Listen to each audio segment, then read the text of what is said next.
In the past, I've spoken all about LinkedIn and how it has supercharged our business when it comes down to client acquisition, engaging with a network, and building a network overall. I'm not the best at LinkedIn. However, some of the things that we've done to optimize my LinkedIn and to utilize my LinkedIn, I think would be really beneficial to some of you when it comes down to maybe actually starting to post on LinkedIn. Because a lot of the time, I think LinkedIn can be one of those platforms where people forget about it when it comes down to the content that you're putting out there, whether it comes to connecting with people and sort of building up that network. I think at the time of recording, I've got something like 16,000 followers on LinkedIn, purely from connections that I've spoken to before, or leads or clients or people in the industry that know me or I know of them, or I'm stalking them. One of those two, more than those two.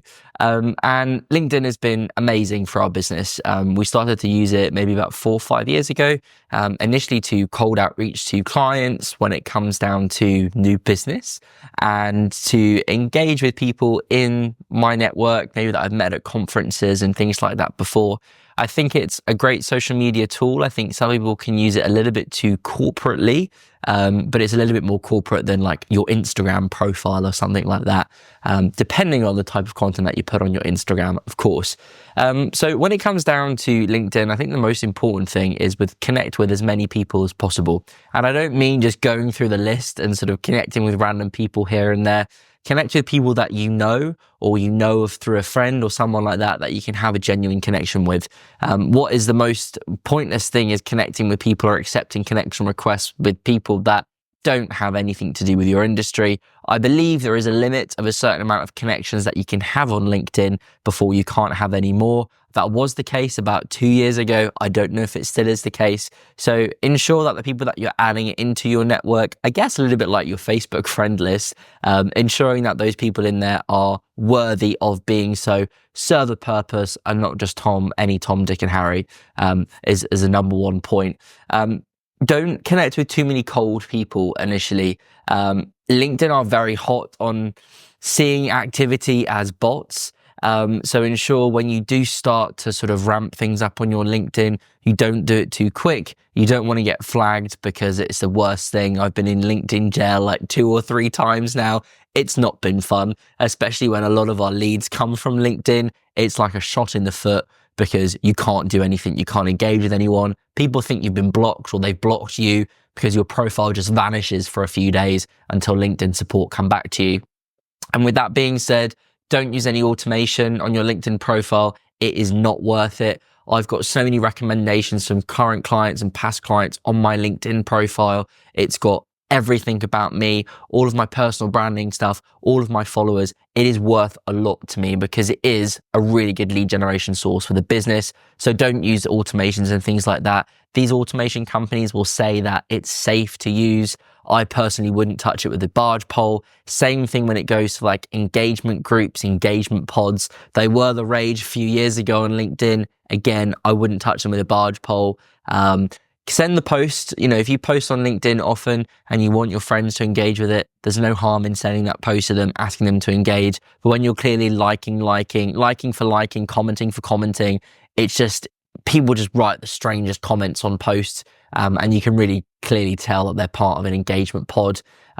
Some people pay a lot of money to be in those engagement pods. It is not worth it tenfold. Another thing when it comes down to your LinkedIn profile, ensuring it's optimized. And I don't just mean writing a little bio, having a picture on there. Put some real thought to it when it comes down to your LinkedIn. So your headline text, what is that? For example, mine is head nerd at Nautilus Marketing, full service digital marketing agency, podcast host, speaker. I think there's something else in there as well. So ensure that when people look at your headline, they clearly know who you are, what you do, and maybe who you can help. For example, some PTs and coaches, they say, head coach. I work with busy entrepreneurs to help them, keep fit and keep their brain functioning or something like that. So that's the first bit of advice I can give when it comes down to your LinkedIn profile. Make it super easy for people to see who you are and what you do. Maybe encompass that within your cover photo on LinkedIn. A really cool way of doing that is paying a graphic designer to create something really cool, maybe with your company logo on. Again, a little bit about what you do, some cool imagery. If you are a PT coach, for example, maybe some pictures of you working out or some of your client transformations is a really great way to enhance that further.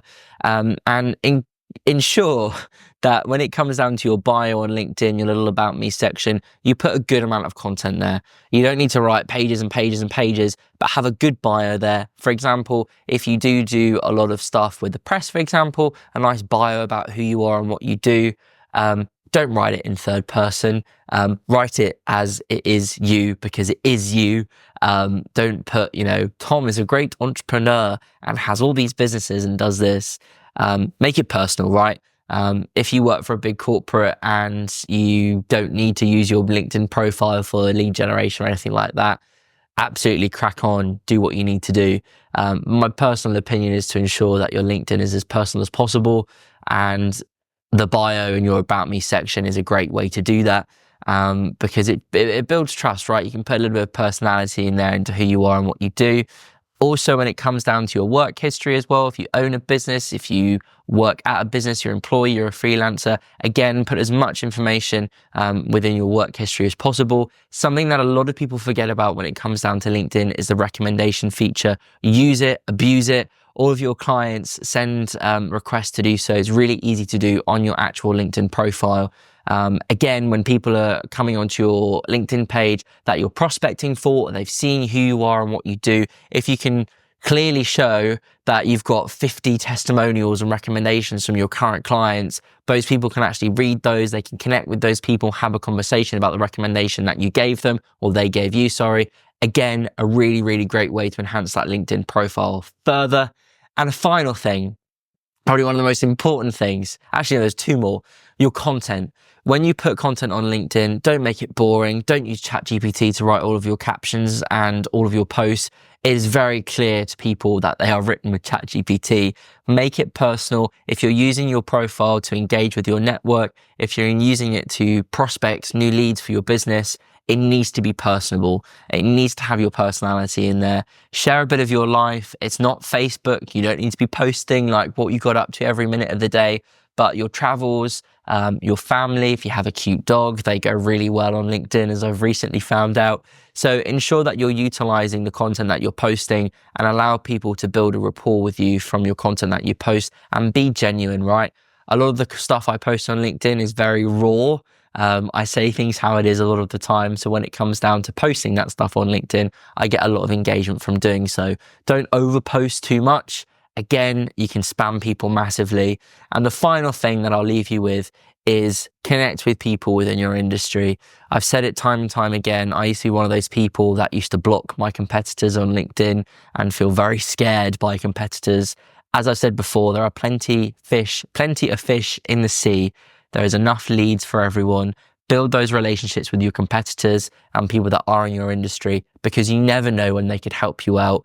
You scratch their back, they scratch your back. We've had it a few times. And as I've said in the past, it's worked really well from us from a business development point of view as well. So there you go. Lots of top tips, tricks on how to utilize your LinkedIn profile to be more efficient and effective. If you have any questions, put them down below. If you want any help with your LinkedIn, we offer a full personal branding package where we can take over your LinkedIn. We schedule out all of your content. We create bespoke content for you. We don't use engagement bots. We don't use engagement pods. We don't use any software or automation to connect with your target audience. We are little nerds using our nerdy fingers to do so. Stay awesome, stay safe, but most importantly, stay nerdy.